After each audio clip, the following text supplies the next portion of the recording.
Welcome back, everybody. Today, I'm going to teach you how to record a loan repayment in QuickBooks Online and properly split the principal and interest. This is essential for keeping your books accurate and ensuring your loan liability account reflects the correct balance while tracking interest expenses separately.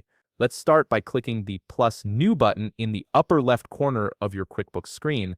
This opens up the Quick Create menu where you can access all major transaction types. From here, look under the vendor section and select check. Even if you're making an electronic payment, we'll use the check function because it allows us to split the transaction between multiple accounts, which is exactly what we need for separating principal and interest. Now in the pay field, enter the name of your bank or lender. This could be your bank's name or the specific lending institution you're repaying. Next, select the bank account you're withdrawing the payment from under bank account.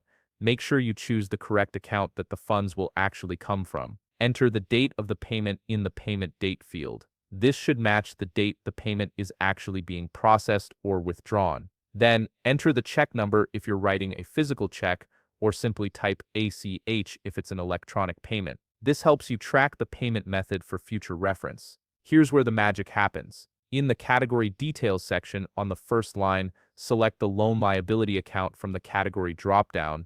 This is the account that tracks what you owe on the loan. In the amount field next to it, enter the portion of the payment that represents the principal, the amount that actually reduces what you owe.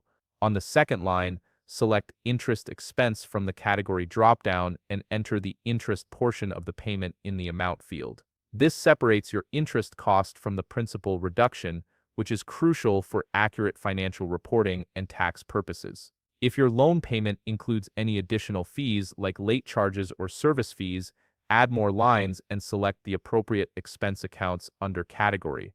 Before finalizing, verify that the total payment equals the sum of principal, interest, and any fees. This ensures you're recording the full payment amount correctly.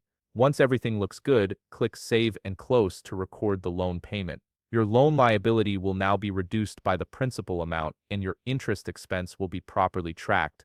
If you found this video helpful, please leave a like, subscribe, and see you in the next video.